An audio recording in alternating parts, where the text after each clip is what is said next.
tanda-tanda kiamat ini bukanlah sama seperti mana hukum fiqh. Hukum fiqh ini adalah merupakan perkara-perkara yang merupakan ijtihad para ulama. Ijtihad para ulama. Adapun berkaitan dengan tanda-tanda hari kiamat dan fitnah-fitnah yang bakal berlaku, dia merupakan perkara yang disampaikan oleh Rasulullah sallallahu alaihi wasallam, yang tidaklah bicaranya itu daripada hawa nafsu. Cuma yang berlaku bagaimana? Yang berlaku begini, iaitu terdapat hadis yang begitu banyak berkaitan dengan fitnah akhir zaman. Cuma berlaku perbezaan dalam menyesuaikan ataupun merelitkan. Contohnya, Nabi menyebut fitnah seperti ini akan berlaku. Maka ada ulama yang mentafsirkan fitnah ini maksudnya peristiwa yang berlaku pada tahun sekian-sekian. Contoh. Yang lain pula mengatakan tidak. Fitnah ini belum lagi berlaku, dia akan berlaku. Contohnya disebutkan juga antara tanda hari kiamat pembukaan kota Konstantinopel, ataupun dalam bahasa Arabnya Konstantinopel, yang kedudukannya sekarang adalah di Turki, yang dipanggil Islambola atau Istanbul. Piramli panggil Istanbul. Dia memang bahasanya Islambol, kan? Isketambola kata Piramli. Islambol jadi Istanbul. Dia sudah dibuka sejak berapa ratus tahun yang terdahulu, tetapi ia dimasukkan sebagai tanda hari kiamat. Dimasukkan dalam tanda hari kiamat. Jadi persoalannya, adakah fatah? Dia biasanya bila kemenangan orang Islam pada mana-mana negara, dia tidak digunakan perkataan penjajahan. Kita guna perkataan apa? Fatah, pembukaan. Contohnya Fatah Mekah, bukan penjajahan kota Mekah, pembukaan kota Mekah. Fatah Khaybar, Fatah Mesir. Maka orang yang buka negeri itu dipanggil Fatih. Sebab itu dipanggil Muhammad Al-Fatih. Salah seorang daripada Sultan Kerajaan Uthmaniyah yang banyak membuka negeri-negeri. Bosna ni Bosnia, kan? Bosna. Jadi Bosna, bahasa Arab yang Bosna, kita panggil Bosnia. Jadi Bosnia pun sebenarnya hasil daripada kerajaan Uthmaniyah. Bulgaria misalnya, kerajaan Uthmaniyah. Maka di situ yang bezanya. Dalam nak tafsirkan, yang Nabi masukkan tu apa? Peristiwa itu dah berlaku ke belum berlaku? Maka kita akan dapati pelbagai tafsiran. Contohnya tentang Ya'juj dan Ma'juj. Hatta idza futihat Ya'juj wa Ma'juj wa hum min kulli hadabin yansilun.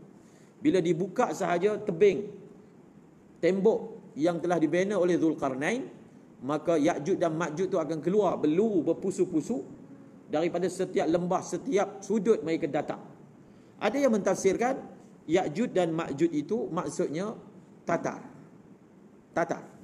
Mongol, Tatar yang telah meruntuhkan kerajaan Baghdad semasa Abbasiyah.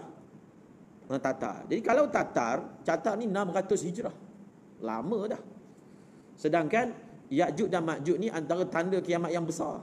Sebab itu ulama kata mereka yang tafsirkan Ya'juj dan Ma'juj itu sebagai Tatar tak tepat, kerana dia tidak sesuai dengan keadaan-keadaan Ya'juj dan Ma'juj yang telah diceritakan, yang telah disebutkan dalam Al-Quran, dan lebih luas lagi disebutkan dalam hadis Nabi sallallahu alaihi wasallam. Maka itu sahaja yang sebenarnya menimbulkan perbezaan. Menimbulkan apa? Menimbulkan perbezaan. Tapi asasnya nak bagi tahunya Nabi cerita. Nabi SAW menceritakan perkara tersebut. Kata Al-Habib Abu Bakar Al-Adni, perihal mengapa berlakunya som tu maksudnya diam, tidak menceritakan di dalam khalayak masyarakat dengan begitu luas. tentang hadis-hadis akhir zaman. Kenapa berlaku? Kenapa perkara itu berlaku dalam zaman yang lama? Maka kata beliau, dia barangkali kerana para sahabat pun tidaklah terlalu banyak menceritakannya. Bila tabi'in ini melihat para sahabat pun tidak menceritakannya secara meluas, maka mereka pun mengambil pendekatan yang sama. Pendekatan yang sama, sehinggalah jadi apa? Sehinggalah jadi ilmu ini gharib. Gharib itu maksudnya ganjil. Bila diceritakan, orang kata ustaz ni tengah cerita konspirasi, cerita benda-benda sulit, cerita benda-benda hanya ilusi saja. Bukan ilusi, ini hadis yang kita cerita ni, bukan teori konspirasi, bukan andaian-andaian perisik, bukan. Ini adalah hadis Nabi SAW. Hadis Nabi. Memang ada orang menceritakan tentang akhir zaman menggunakan kaedah konspirasi. Ini semua berpunca daripada Illuminati contohnya. Ini semua adalah perancangan Freemason contohnya kan. Tak, yang kita akan lakukan adalah kita mengkaitkan dengan hadis Nabi SAW. Nabi dikurniakan ilmu ghaib, ilmu tentang future, benda yang akan datang ni adalah ilmu kenabian. Dalam Al-Quran ada ilmu future, ilmu ghaib, dan dalam hadis ada. Maka apa yang peliknya? Kerana semua benda yang Nabi bagi tahu semua benda ghaib. Nabi kan berurusan dengan Allah. Berurusan dengan Allah, bukan berurusan makmal. Benda yang keluar dari mulut Nabi ini bukan hasil kajian makmal, tetapi datangnya daripada Allah, datang daripada pencipta masa, pencipta takdir. Maka itulah Allah Subhanahu Wa Taala. Maka ia mengakibatkan apa? Sehingga dia telah menjadi ganjil dan aneh. Sehingga orang yang belajar pun, ini orang awam tak payah cerita lah, di kalangan orang yang terpelajar pun, perkara ini didengar terlalu aneh, didengar terlalu gharib. Puncanya bila benda tak sebut, bila benda tak diwar-warkan, bila tidak disebut, tidak diulang, maka menghasilkan natijah yang seperti itu. Maka ia sesuailah dengan sabdaan Rasulullah, bada'al islamu ghariban wa sayaudu kama bada'a ghariban fatuba lil ghuraba. Islam ni dia mula asing, dia akan kembali asing. Maka berbahagialah orang yang pada waktu itu dia dikenali sebagai orang yang asing. Maka ada sebuah kitab yang dikarang oleh keturunan Barzanji. Barzanji itu dipanggil pengarang ni Ja'far al-Barzanji. Saya pernah sebut dulu kan. Barzanji ini memang Melayu kita lah. Kita dalam bahasa kita Barzanji ni merujuk kepada suatu perbuatan. Perbuatan membaca buku berzanji. Tapi berzanji itu sendiri dia adalah nama orang, kan? Pengarang kitab kita pun panggil kitab berzanji. Nama dia Ja'far al-Barzanji. Orang Mekah. Beliau ataupun keturunan beliau ada menulis sebuah kitab yang berkaitan dengan tanda-tanda kiamat yang berjudul Al-Isya'atu fi Asyratis Sa'ah.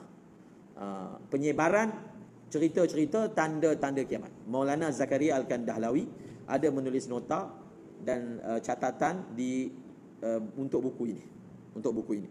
Maka beliau telah menulis di awal kitab dia, di muqaddimah. Apa kata beliau? Walamma kanatid dunya lam tukhlaq lil baqa. Oleh kerana dunia ini bukan dicipta untuk kekal. Walam takun dara iqamatin, dan dunia ini bukanlah tempat bermukim. Kata Sulaiman Deri. Sulaiman Deri ni dia bekas penyanyi apa? Metal Indonesia. Yang orang kaya mati, orang miskin mati, raja-raja mati. Itulah Sulaiman Deri. Dia ni penyanyi metal. Bukan rock, metal. Yang suara tak dengar tu. Suara serak tu kan. Kemudian Allah bagi hidayat, keluar jemaah. Sekarang ni jadi pendakwah yang terkenal lah kalau di Indonesia. Jadi beliau kata, dunia ini bukan tempat untuk tinggal, tapi tempat untuk meninggal. Bukan tempat tinggal, tempat untuk meninggal.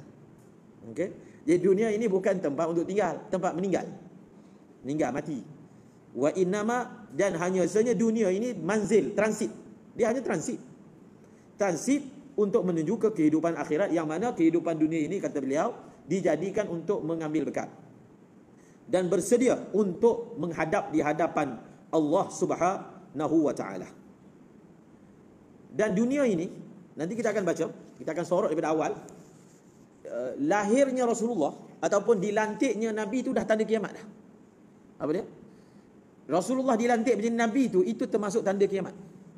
Nak bagi tahunya, bila Rasulullah datang, orang yang faham kitab, dia tahu dunia ni nak habis dah. Sebab bila Nabi terakhir datang, maksudnya dunia ni hujung. Lepas ni dah tak ada Nabi lain, hanya ada umat saja. Dalam Al-Quran, kita ada surah Iqtarabah Qamar. Surah itu berbunyi Iqtarabatis sa'ah, telah hampirlah hari kiamat. Itu ayat ini turun 1400 tahun lepas. Iqtarabatis sa'atu wa insyaqqal qamar. Telah hampirlah hari kiamat. Telah hampirlah hari kiamat. Sebab itu tanda pertama hari kiamat ni adalah bi'satun nabi. Diutuhnya Rasulullah itu sendiri dah tanda kiamat.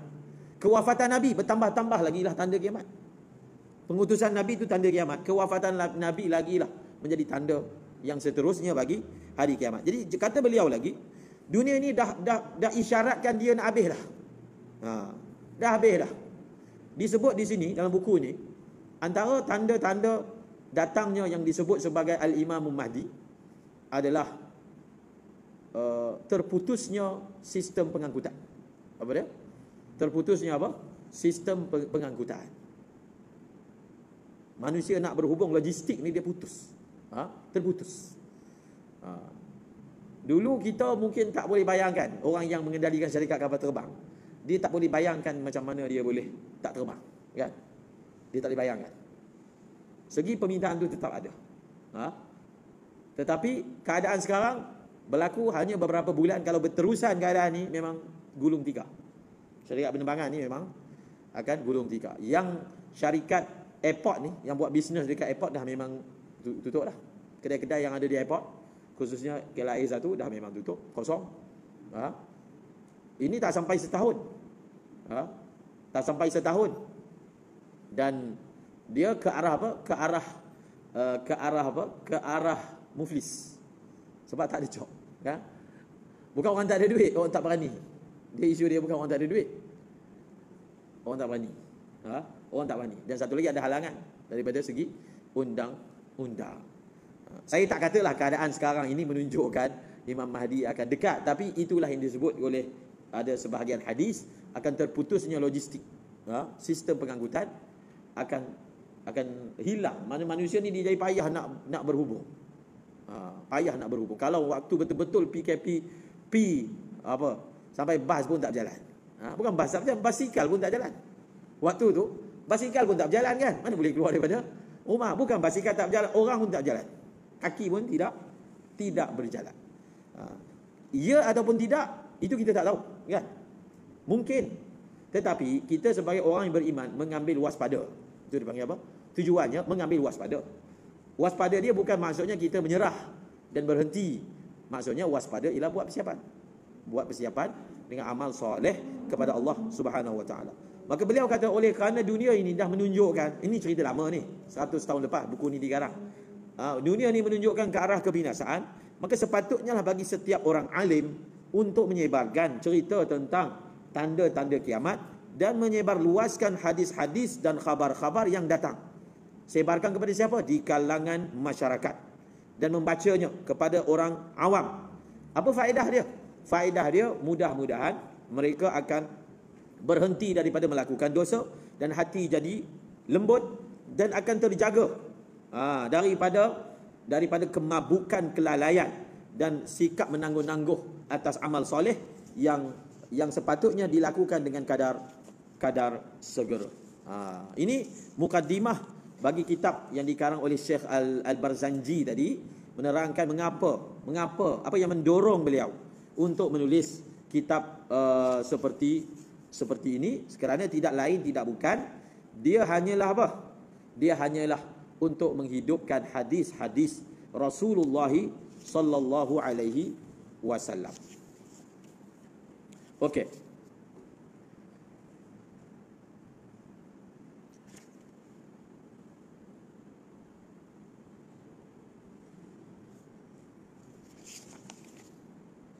Di sini sebelum saya masuk, Syekh mengatakan apakah sebenarnya isu yang melanda umat Islam? dan melanda Islam itu sendiri, sehingga Islam itu kira menjadi gharib dan ganjil. Pertama dia kata, pertama, fuqdanul qarar. Apa dia? Pertama ni, masalah umat Islam sejagat ini dipanggil fuqdanul qarar. Apa maksud fuqdanul qarar? Fuqdanul qarar ini maksudnya tiada pendirian. Tiada. Qarar ni tak ada satu stand. Maksudnya akidah tak kukuh. Kalau dalam Al-Quran Allah umpamakan kalimah la ilaha illallah ni adalah seperti apa? Masalu kalimatin tayyibah. Perumpamaan kalimah la ilaha illallah yang menancap dalam hati. Kasyajarah, seperti pokok, tayyibah yang bagus, yang akar dia kuat, kukuh. Wa far'uha fis sama', dan dia punya apa? Daunnya menjulang ke langit. Bila akar kuat maka nampak subur dia punya pokoknya. Tapi apabila akidah rosak, maka dia umpama pokok yang nampak macam tegak berdiri, tapi sebenarnya akar dia sedang dimakai oleh anak-anak. Sikit masa lagi runtuh. Begitulah perumpamaannya yang disebut sebagai kerapuhan pendirian. Tak tahu benda apa. Sebahagianlah. Tak tahu benda apa sepatutnya diperjuangkan. Tak tahu benda apa sepatutnya dicari. Bergaduh pada benda yang tak sepatutnya bergaduh. Berkorban untuk perkara yang tak sepatutnya berkorban. Itu yang jadi tu. Tentu hala. Bergaduh pada benda yang tak sepatutnya bergaduh. Berjuang pada benda yang tak sepatutnya berjuang. Menghabiskan masa untuk benda yang tak sepatutnya berlaku. Tak tahu, dipanggil hilangnya akidah dan pendirian. Ada sepotong hadis yang Nabi SAW bersabda, la tunqadanna ural islami urwatan. Simpulan Islam ni, hadis ini riwayat Ahmad. Simpulan agama Islam ni akan terlerai sedikit demi sedikit. Setiap kali terlerai dia punya simpulan, maka orang akan berpaut dengan simpulan selepasnya. Maknanya cari juga tempat pegang. Maka tempat yang dipegang tu terurai, terongkai, pegang. Sampailah satu tahap adalah apa? Hilang terus. Simpulan tu dah tak ada, tali nak pegang tu dah tak ada. Nak pegang kat mana tu tak ada, jatuh lah. Nak berpaut tu tak ada. Nak paut kat siapa? Nak paut pada perkara apa? Nak paut pada apa? Nak paut kepada perkara apa? Maka bila berlaku keadaan seperti ini, maka hilanglah kestabilan. Okey, yang pertama apa? Kerapuhan pendirian. Salah. Yang kedua dia kata fuqdanul huwiyah. Hilang identiti. Tiada identiti. Orang Islam ni tiada identiti. Bila dah tak ada apa-apa stand dia nak sandar, dia tak ada identiti. Maknanya kalau dia duduk, dia jadi macam sumpah-sumpah lah. Bila dia duduk tempat yang barat, dia ikut jadi barat. Ikut tempat yang mana macam Korea, jadi Korea pula. Tak ada identiti. Itu yang kita sebutkan. Sebenarnya orang Islam, kita sebut ni Nusantara ni, kalaulah dia kekal dengan identiti kemelayuan dia, budaya dan adat istiadatnya, sebenarnya dia boleh jaga diri dia dan boleh jaga agama dia. Ada orang memperjuangkan mengkolotkan adat dan budaya Melayu contohnya. Maka keluar. Jadi bila anak bangsa ni dah tak ada identiti, maka dia akan cari identiti lain. Itu automatik manusia. Dia mesti hidup dengan suatu identiti. Kalau tak ada satu yang pegang, dia cari yang lain. Maka siapa yang lebih cepat pegang dia, maka itulah yang akan mempengaruhi dia. Maka sebab itu orang kata adat ni bersendikan syarak. Adat bersendikan syarak. Kalau kita hidupkan adat, kita hidupkan bahasa, dia sebenarnya di dalamnya ada rahsia menjaga agama. Begitu unik, ulama terdahulu telah jaga. Adat dia bagi bersendikan syarak. Contohnya adat orang Melayu hormat orang tua. Kita sebut adat kan? Itulah agama. Itulah agama. Adat orang Melayu cakap lembut, cakap bersopan. Maka itulah agama. Itulah agama. Maka apabila benda itu dicabut dengan nama kolot ke, kadang-kadang dicabut atas nama agama juga. Katanya inilah agama. Maka sebenarnya dia lepaskan orang tu daripada pakaian dia, menyebabkan orang tu cari pakaian lain. Tak dapat tidak. Maka pergi ke sana, pergi sini, dah tak ada langsung sebarang identiti. Okey, itu yang kedua. Yang ketiga, bila dah tak ada identiti, maka hilanglah kemuliaan. Dia kata apa? Fuqdanul karamah. Maka hilanglah kemuliaan, harga diri orang Islam tu dah tak ada. Tak ada. Dia akan jadi sampai satu tahap seperti mana hadis riwayat Ahmad, yabi'u qaumun dinahum bi'aradhi minad dunya qalil. Dia akan jadi mewujudkan bangsa-bangsa manusia yang dia sanggup jual agama dia dengan apa, duit ataupun mata benda dunia sikit. Dia jual agama dia semata-mata untuk mata benda dunia yang sedikit. Dah tak ada kemuliaan, tak ada. Kemuliaan orang Islam yang dikecapi oleh sahabat, tabi'in, dah tak ada. Dah tak ada. Begitu sekali tak ada kemuliaan, ni kita cerita secara umum. Sehingga ada sebahagian keadaan orang Islam malu untuk keluar dalam identiti orang Islam. Malu. Malu. Ada disebutkan, ada orang cadangkan, dia kata kita ni dakwah ni, kalau kita jumpa orang yang berdakwah, kita kena pakai pakaian macam dia. Jadi cara orang dakwah tabligh tak betul. Pergi jumpa budak-budak rempit, pakai jubah, pakai serban. Dia kata tak betul cara dakwah macam tu. Kita pakai macam dia. Nampak tak? Ini sebenarnya omong kosong. Omong-omong kosong. Sebab apa? Dia akan jadi apa? Kita yang pendakwah ni sepatutnya kita yang ubah orang yang kita dakwah, bukan dia ubah kita. Kita dudukkan dia, kita ubah pakaian kita. Bukan macam tu. Kita buat sampai dia ubah pakaian dia. Bukan kita ubah pakaian kita. Maka umat sebahagiannya merasakan itu cara dakwah yang betul. Kita nak dakwah, kita buka kopiah kita. Soalannya, adakah itu caranya Nabi dakwah? Nabi dakwah lagi ramai orang. Sahabat dakwah lagi juta orang. Mereka kekal dengan identiti dia. Jadi, sebab apa kita tak yakin bahawasanya dengan sunnah Nabi itu ada kesan, ada kerohanian, ada izzat, ada karamah, ada kemuliaan. Bahkan kenapa kita kata omong-omong kosong, banyak sahaja pengalaman, bukan sikit, ribu pengalaman orang yang berdakwah kekal dengan pakaian dia, tak ada masalah apa. Boleh saja memberi kesan kepada orang, boleh saja menyebabkan orang tu malu, orang tu respect. Dia kata orang respect. Sebab apa? Dia tengok orang ni, tengok kat tengah bandar macam ni, masih mengekalkan. Maka sebenarnya datang takzim kalau orang bukan Islam, dia tak heran kalau kita pakai baju macam dia. Apa nak heran dia? Dia akan kagum kalau dia tengok satu orang Islam yang konsisten, istiqamah. Dalam laut pun semayang. Macam saya bagi contoh kan. Ada satu orang ni yang ijam medicine. Ijam, yang bekas penyanyi tu. Dia kerja apa? Bawah laut.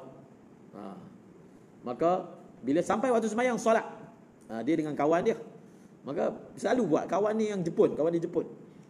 Dia kata sampai kawan dia tu masuk Islam. Sebab apa? Kagum, mana respect.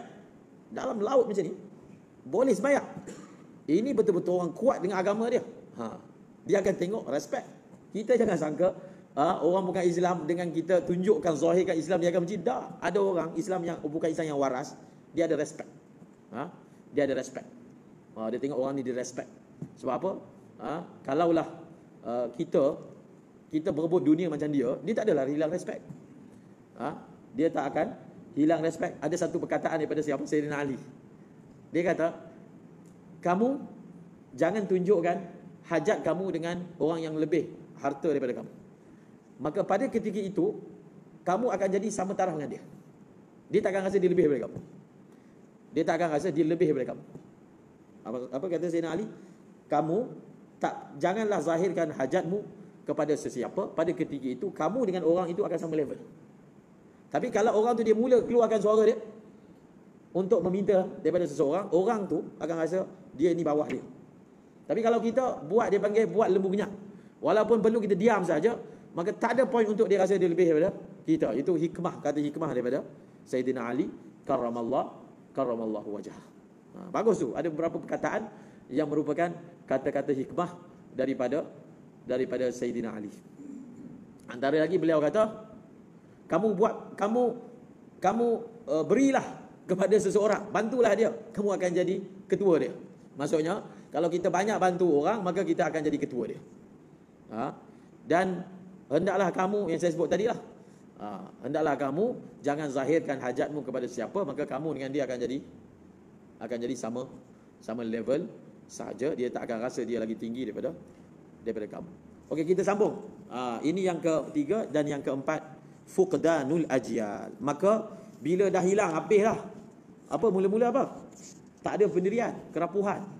Kemudian identiti tak ada. Bila tak ada identiti, tak adalah kemuliaan. Tak ada kemuliaan. Malu tak tentu hala, kan? Malu tak tentu hala. Orang lain dia tak rasa pun. Dia tak adalah rasa. Kalau dia tengok orang Melayu ni pakai baju Melayu, dia nak, tak ada, bahkan dia respect. Ni orang Melayu bila pergi tempat ni, dia nak jadi sebiji macam orang tempat tu. Langsung tak ada identiti yang dia ni datang daripada negara orang Islam ataupun dia ni Melayu. Dia nak buat sebiji macam orang sana.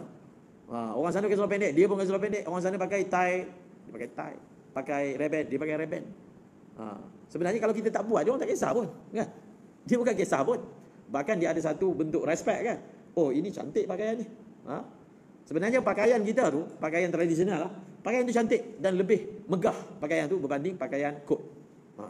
Berbanding pakaian kot, pakaian tu sebenarnya lebih megah, lebih halus pakaian tu segi seni pakaian. Seni pakaian, pakaian kot tu simple je, dia punya seni pakaian dia, berbanding pakaian yang merupakan pakaian yang tradisional. Baju kurungnya, baju Melayunya, dia akan gah sebenarnya. Tapi itulah dia panggil hilang identiti. Ada identiti sebab apa? Sebab munculnya satu sifat dipanggil murakkabun naqs. Murakkabun naqs ni maksudnya inferiority complex. Bahasa Arab panggil murakkabun naqs. Rasa rendah diri, tak tentu hala. Rasa rendah diri tak tentu hala. Maka hilanglah identiti. Malu ni nak naik kapal terbang pakai slipper, tak ada apa. Tak ada siapa peduli kalau pakai slipper ke, kalau nak pakai kasut ke. Orang tak peduli lah, kan? Dulu kot, orang sekarang dah tak ada, tak kisah pun masalah pakai kasut, pakai slipper ni. Mungkin masa mula-mula kan, oh ni nak naik kapal terbang, beli baju baru, beli seluar baru, beli, tak perlu kan. Sekarang tak ada dah orang buat macam tu, dulu lah. Sekarang ni saya rasa tak ada. Dan akhir sekali beliau kata, bila lah hilang identiti dan hilang kemuliaan, maka hilanglah ajyal, maka hilanglah generasi. Kita dah tak ada generasi. Generasi yang kuat macam sahabat tu tak ada. Sebab hilang satu persatu orang Zainal, dia tak ada membentuk satu kluster kumpulan yang kuat. Sebab apa? Dah tak ada dah. Kalau dulu zaman sahabat, mereka meninggal dunia, dia melahirkan keturunan dia yang mereka adalah satu generasi yang kuat. Sekarang dah tak ada generasi. Generasi yang beridentitas Islam tu dia telah pupus. Kita bukan sebut seluruh dunia. Maksudnya secara umumnya begitu. Secara umumnya ada je, ada orang Islam yang kuat, tapi kita cerita ni kita cerita dengan bahasa majoriti. Secara umumnya seluruh dunia, itulah masalah yang sedang melanda umat Islam. Okey, setelah kita dah faham masalah itu, kemudian apa tajuk yang kita nak baca? Kita dah baca hadis Jibril kan, antara tanda besar hari kiamat apabila rosaknya sistem kekeluargaan, kan? Yang kedua, apabila sistem manusia ni tunggang terbalik, sistem kekeluargaan rosak sampai satu tahap anak menghambakan ibu dia. Itu puncak kepada rosaknya sistem kekeluargaan dan memberi isyarat bahawasanya sesuatu masyarakat itu dirosakkan dengan dirosakkan perempuan dia. Dirosakkan orang yang akan mentarbiah generasi. Rosak, kan? Rosak. Orang yang akan membela dan mentarbiah, mendidik generasi itu rosak, maka otomatik generasi itu rosak. Generasi itu rosak. Secara umumnya yang akan mendidik dan mentarbiah yang banyak masa dengan anak bangsa ni ibu dia lah. Ibu dia, bukan ayah dia. Maka yang diamanahkan itu dah rosak, maka otomatik membentuk generasi yang rosak. Maka dia dalam hadis-hadis berkaitan dengan tanda kiamat ni, dia ada hadis yang bersifat rumus. Rumus ni terjemahan dia ada sebahagiannya dengan bahasa isyarat, kod. Kalau bahasa kita kod lah, dia bukan Nabi guna bahasa kod, tapi ada perkataan-perkataan yang sebutnya tak jelas, sehingga menyebabkan kita kena tafsirkan apa maksud Nabi perkataan ni. Sebahagian hadis-hadis berkaitan hari kiamat ni, dia bersifat rumus. Dia bersifat rumus. Rumus ni terjemahannya adalah kod. Adalah bahasa yang tidak jelas. Contohnya kan? Saya bagi contoh. Idza jaa nasrullahi wal fath. Ayat ni kalau tengok sekali imbas, cerita dia simple je. Akan datang kemenangan kepada orang Islam. Akan datang bantuan daripada Allah dan orang akan masuk Islam. Waktu itu kamu pujilah Allah, syukurlah kepada Allah. Tapi dia ada isyarat dalam ayat ni yang orang tertentu yang boleh faham. Antara yang faham ni sahabat Nabi pun bukan semua faham. Bukan semua nampak benda tu. Yang nampak siapa dia? Antaranya Abdullah bin Abbas. Dia kata ayat ni, antaranya Sayyidina Abu Bakar, ayat ni menunjukkan Nabi akan wafat. Jadi macam mana tu? Macam mana ayat yang terjemahannya apabila datang bantuan Allah dan kemenangan, dan kamu akan melihat manusia masuk ke dalam agama Allah berbondong-bondong, maka pujilah Allah dengan bertasbihlah kepada Allah dengan memuji, bertasbihlah dengan memuji Tuhanmu dan beristighfarlah, sesungguhnya Allah Maha menerima taubat. Ayat ini menunjukkan Nabi akan wafat. Ini daripada mana tu ayat tu? Itu dia panggil isyarat. Isyarat ni bukan semua orang boleh faham. Dan kenapa Nabi isyaratkan? Ini ayat Quran, kita ceritanya hadis. Tapi ayat Quran ini mengandungi makna Nabi akan wafat. Maka Abdullah bin Abbas, dia faham Nabi akan wafat ayat ni. Sebab apa? Ayat ini menunjukkan kerja Nabi dah selesai. Bila satu orang tuan hantar seorang untuk buat satu tugas, dan orang tu dah sempurnakan tugas dia, dipanggil balik. Maka kemenangan dan pembukaan kota Mekah adalah kemuncak daripada kemenangan dan usaha Nabi sallallahu alaihi wasallam. Maka kerja dah selesai, maka akan dipanggil semula oleh yang menghantarnya, iaitu Allah. Jadi panggil semula, itulah maknanya kewafatan dan kematian. Itu dipanggil isyarat. Isyarat. Maka dalam hadis-hadis akhir zaman ni, hadis-hadis akhir zaman, maka dia ada sebahagiannya. Contohnya kan, saya bagi contoh lagi ni dalam buku ni. Contohnya Nabi SAW sebut, Nabi SAW sebut, orang yang mula-mula sekali akan menyusuli aku, Nabi sebut dengan isteri baginda, orang yang mula-mula sekali akan menyusuli aku, maksudnya meninggal dunia, adalah orang yang paling panjang tangannya di kalangan kaum. Awwalukunna lahaqan bi atwalukun yadan. Orang yang mula-mula akan meninggal, yang akan ikut aku, orang paling panjang tangan. Nabi tak sebut bahasa straight, sebut je lah siapa. Tak Nabi guna perkataan macam tu. Maka sebahagian isteri-isteri Nabi ni dia faham maksud panjang tangan tu panjang tangan, lalu masing-masing isteri Nabi telah ukur. Masing-masing tengok ukur siapa yang apa? Tangan dia paling panjang, maka dialah orang yang apa? Orang yang akan mula meninggal dunia, maksudnya menyusuli Rasulullah sallallahu alaihi wasallam.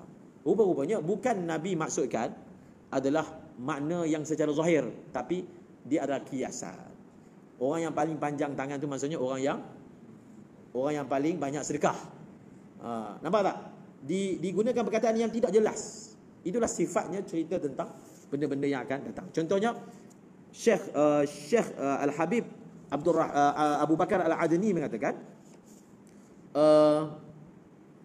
konsep Imam Mahdi ni, mungkin ada orang yang jenis terpengaruh, dia kata ini Imam Mahdi ni, dekat Indonesia dia ada satu orang, ada pengikut, dia mendakwa dia ni Imam Mahdi mula-mula. Akhir sekali dia mendakwa dia Jibril. Masalahnya ada orang ikut, kan? Masalahnya ada orang ikut. Sebab apa jadi macam tu? Sebab jahil. Benda kan Nabi dah sebut. Imam Mahdi tu apa ciri-ciri dia? Apa tanda-tanda dia? Kalau kita faham betul, maka kita tidak akan terjebak. Kita tidak akan terpengaruh. Nabi dah bagi tahu Dajjal ni macam mana. Kalau orang tu dia ada ilmu tentang siapakah Dajjal, apakah dia, bagaimanakah dia, tak sepatutnya dia terjebak dengan tipu Dajjal. Nabi sampai bagi tahu dekat dahi dia ada tulis kafara, kafir. Semua orang boleh baca walaupun tak pandai bahasa Arab. Mata dia macam mana? Itu Nabi bagi tahu tu sebagai syafaqah dan kasih sayang kepada umat dia. Janganlah sampai umat dia terpengaruh. Di konsep kata Al-Habib Abu Bakar Al-Ajni, konsep apa ni Imam Mahdi ni apa dia? At-Ta'miyah. Apa dia? At-Ta'miyah. Ta'miyah ni maksudnya apa? Kabur. Konsepnya apa? Kabur. Apa maksud konsep dia kabur? Di dalam hadis tidak disebut secara spesifik. Dia sebut tapi bersifat kabur. Maksudnya mungkin ni, mungkin ni, mungkin. Kita tak boleh jumpa satu, maksudnya kumpulan hadis tu sehingga kita boleh sebut inilah spesifiknya ini. Kita boleh daripada hadis kita boleh bawa ke mana dia, di mana dia, siapa dia, bapa dia siapa, tak ada. Kenapa? Kenapa? Boleh bagi sebab. Kenapa? Kenapa konsep hadis-hadis Imam Mahdi ini memang Nabi sebut rupa dia macam mana, nama dia apa, keturunan dia apa, Nabi sebut. Tapi sebutan-sebutan dalam hadis tersebut dia tidak boleh bawa sampai kita tahu secara spesifik. Tak boleh. Contohnya di mana negara dia, tidak ada satu sebutan secara spesifik. Hanya disebut satu kawasan yang mana umum. Maka dia punya faedah dan hikmah, dia kata beliau, adalah untuk menjaga. Untuk apa? Menjaga dan memelihara Imam Mahdi itu sendiri daripada musuh. Sebab siapakah yang akan mencari dia? Kuncu-kuncu Dajjal. Orang yang sedang bersiap sedia menyambut kedatangan Dajjal, antaranya Yahudi. Jadi kalaulah dalam hadis itu sebut secara spesifik, Itu juga yang berlaku pada Nabi Muhammad. Kenapa Abu Talib bila bawa Rasulullah pergi jumpa dengan padri dekat Busra, maka padri kata, buat balik anak saudara kamu. Sebab apa? Ni anak saudara kamu ni, kalau Yahudi tahu ni memang kena bunuh. Sebab dia marah. Mana boleh Nabi akhir zaman ni bukan bangsa dia. Samalah juga. Walaupun benda tu tak berlaku, dia tak akan berlaku. Mereka tak akan boleh bunuh Nabi Muhammad. Tak akan. Sebab apa? Sebab dia akan keluar, Nabi Muhammad. Tetapi itu dipanggil perancangan Allah Ta'ala untuk memudahkan peristiwa itu berlaku. Maka begitulah konsep Al-Imam Mahdi ini. Dia ta'miyah kabur, tapi ciri-ciri dia tu ada secara umumnya, supaya apa? Dia tidak mendedahkan beliau kepada musuh, kepada orang yang merupakan lawan. Sebab nanti bila beliau keluar, maka musuh dia adalah Dajjal, musuh dia Yahudi. Lawan perang dia ketiga itu adalah Yahudi, dan bersama Yahudi ini adalah bersama dengan Dajjal. Okey? Maka dia kaedah kode orang Indonesia panggil kode, okay? Sebenarnya dipakai juga oleh orang-orang yang batil. Orang-orang batil pun pakai sistem kod juga. Pakai sistem kod itu maksudnya isyarat. Orang batil, Illuminati ke Freemason ke, dia ada pakai sistem kod juga, kan? Maka dalam buku ni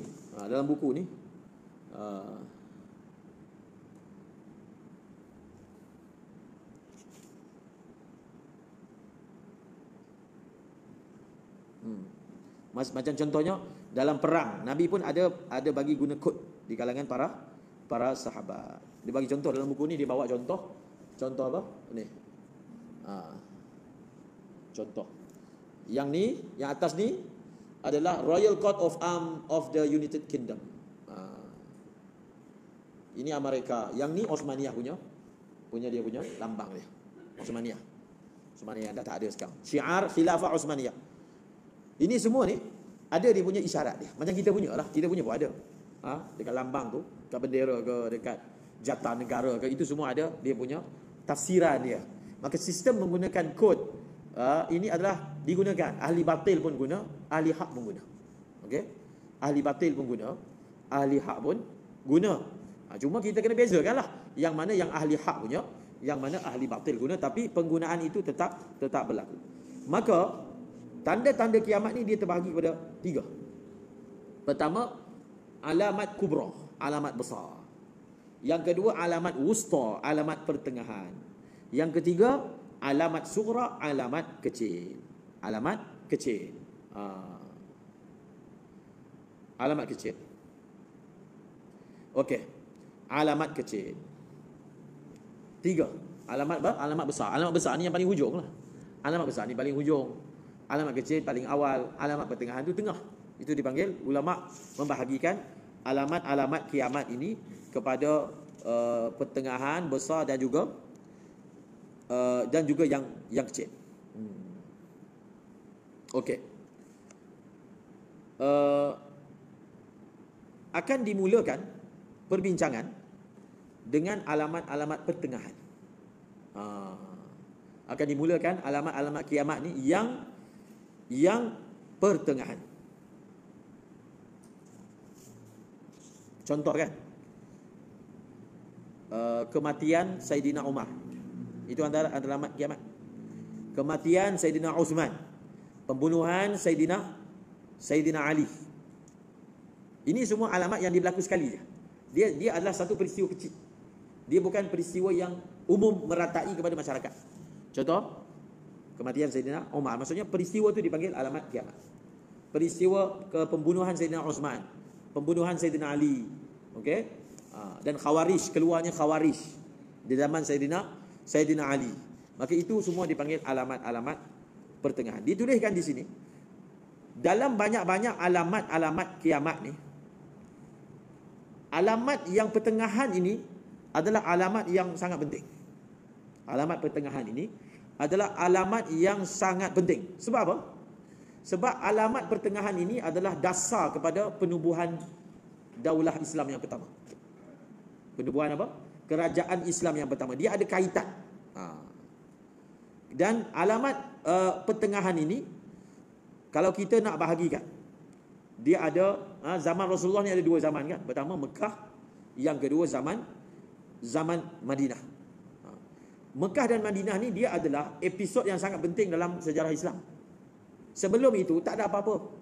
Bermulanya apa sahaja Islam ni semua daripada zaman Mekah dan juga zaman Madinah. Okey, alamat yang pertama. Alamat yang pertama adalah pengutusan Nabi sallallahu alaihi wasallam. Nabi SAW telah bersabda, "Bu'ithtu." Aku telah diutuskan. Sedangkan kiamat ini dengan aku macam ni. Nabi tunjuk, "Bu'ithtu ana was-sa'atu kahataini." Aku diutuskan dalam keadaan aku dengan kiamat ni macam ni. Maksudnya apa? Dekat. Aku diutuskan dalam keadaan masa yang menghampiri kiamat. Maka zaman pengutusan Nabi SAW dimulakan dengan zaman Mekah. Kemudian disusuli dengan zaman Madinah. Kemudian alamat yang seterusnya, kematian Nabi sallallahu alaihi wasallam. Kemudian yang seterusnya, khilafah Rashidin. Khilafah apa? Khilafah. Yang 4 orang khalifah tu, khilafah Rashidin. Kemudian yang seterusnya, pembukaan Baitul Maqdis. Berlakunya peristiwa Ta'un yang membunuh ribuan sahabat. Pembunuhan Sayyidina Uthman, pembunuhan Sayyidina Umar, pembunuhan Sayyidina Uthman, berlakunya peristiwa peperangan Jamal, berlakunya peristiwa peperangan Siffin, keluarnya Khawarij. Keluarnya apa? Khawarij. Apa lagi? Pembunuhan Sayyidina Ali. Panjang. Sebab itu dia pengutusan Nabi SAW adalah apa? Adalah alamat kiamat yang pertengahan yang penting. Dia saya sebutkan sebelum ni, kita belajar alamat kiamat ni untuk apa?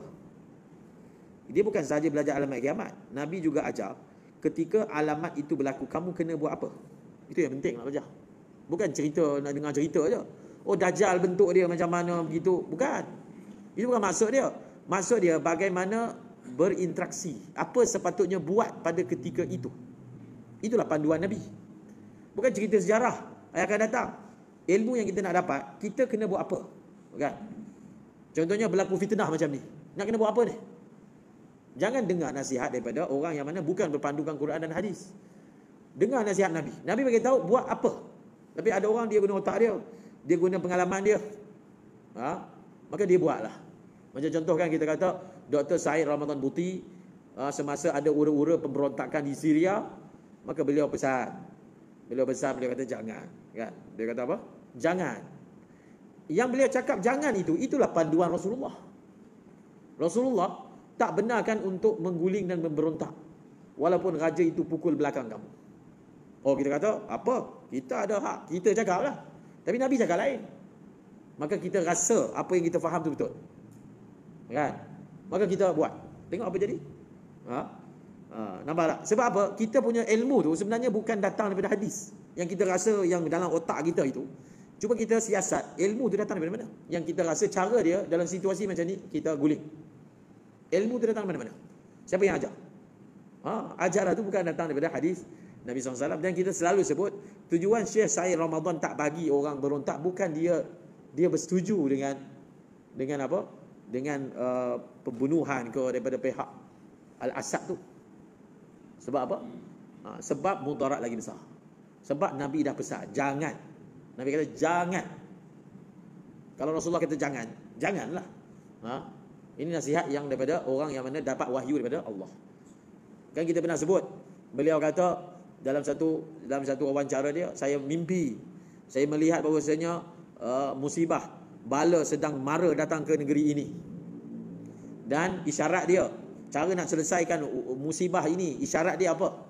Untuk umat negara kita ni dielakkan daripada musibah itu, kita kena taubat, istighfar, rakyat kena istighfar, pemimpin kena istighfar. Jadi beliau kata semasa saya sebut, orang semua persendakan. Apa Tok Syekh cerita mimpi? Ya. Sekarang ni dah depan mata berlaku. Kerana apa? Bukan kerana tidak mendengar nasihat ulama. Ulama itu menyampaikan nasihat daripada Rasulullah sallallahu alaihi wasallam. Maka begitulah. Kerana sejarah ni ataupun sistem sunnatullah ni sama je. Dia sama. Dia bukan kat satu negeri, kat negeri lain jadi hukum lain. Tak, sama je. Seperti mana itulah cara dia di negeri tertentu, maka itulah juga cara dia yang perlu diamalkan di negeri yang kita berada. Okey, saya habiskan dengan satu saja. Bila berlaku peristiwa kewafatan Nabi, ini kan tanda kiamat. Soalan dia, untuk sahabat lah, orang yang hidup waktu itu, dia kena buat apa? Nak kena buat apa? Ini kita kaitkan dengan bila datangnya tanda, nak kena buat apa? Nak kena buat apa, itulah jawapan yang sangat penting untuk kita tahu sebagai panduan hidup kita sebagai umat Nabi Muhammad SAW. Maka bila datang peristiwa kewafatan Nabi, yang Nabi SAW menyebut, apabila datang musibah kepada kamu, maka hendaklah dia ingat musibah yang kena pada diri aku. Maksudnya dia ingat kewafatanku. Kalau orang tu dia ingat kewafatan Nabi, sebenarnya dia akan lupakan musibah dia. Kewafatan Nabi adalah musibah yang sangat besar untuk umat Islam. Kemudian apakah yang sepatutnya dilakukan ketika kewafatan Nabi sallallahu alaihi wasallam? Ada sepotong hadis. Ini pesan ni untuk sahabat lah. Pesan ni untuk sahabat. Nabi SAW bersabda kepada sahabat, satakunu atharah wa umurun tunkirunah. Nanti lepas aku wafat, Nabi ajar nak kena buat apa. Lepas aku wafat, kamu akan menghadapi atharah. Atharah ni orang penting diri sendiri dan orang tak pedulikan kamu. Nabi cakap dengan sahabat.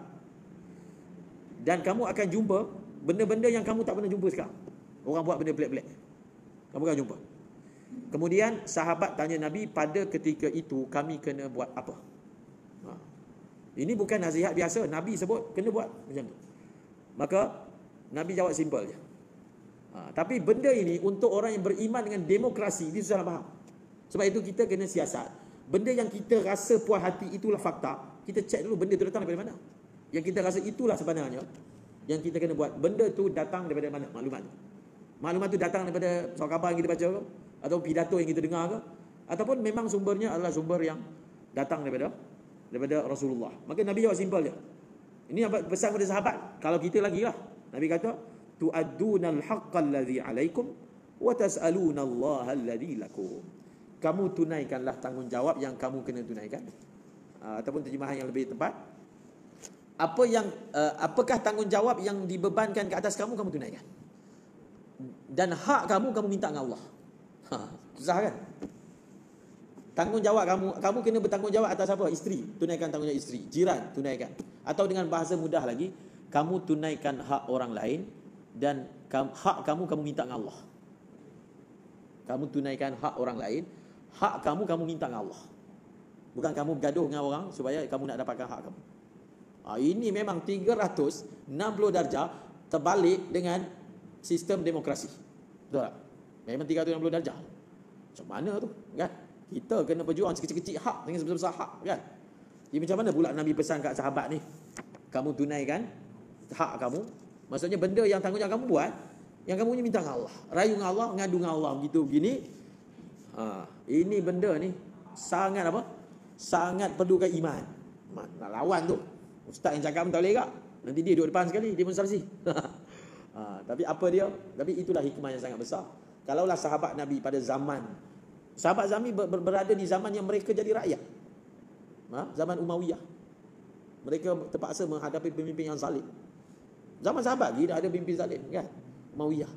Jadi pesanan Nabi ni untuk apa? Nabi tak sebut, kalau kamu ada temui pemimpin zalim, kamu gulinglah dia. Tak sebut. Nabi tak pesan macam tu, kan?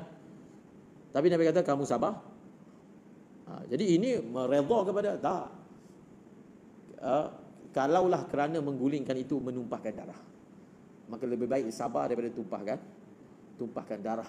Sebab darah itu sangat besar dia punya nilai dia untuk ditumpahkan dengan perkara hanya memuaskan nafsu. Sebab banyak berlaku peristiwa orang memanipulasi orang bawahan untuk kerakusan nafsu kuasa dia. Dalam sejarah kita baca, dia manipulasi. Digunakan orang tu punya untuk dia capai kepada apa yang capai. Dia tak kisah walaupun darah tumpah, janji dia boleh capai apa yang ingin dia capai. Maka berlakulah peristiwa-peristiwa yang dah berlaku tu memang berlakulah. Tapi ia akan datang, sentiasa ada saja panduan daripada Rasulullah SAW. Kalau kita betul-betul beriman Rasulullah, ikut je walaupun kita macam tak faham kan. Walaupun tak faham, tapi itulah yang diajar oleh Nabi. Dia punya syarat dia kalau nak beramal kena sabar. Kena sabar.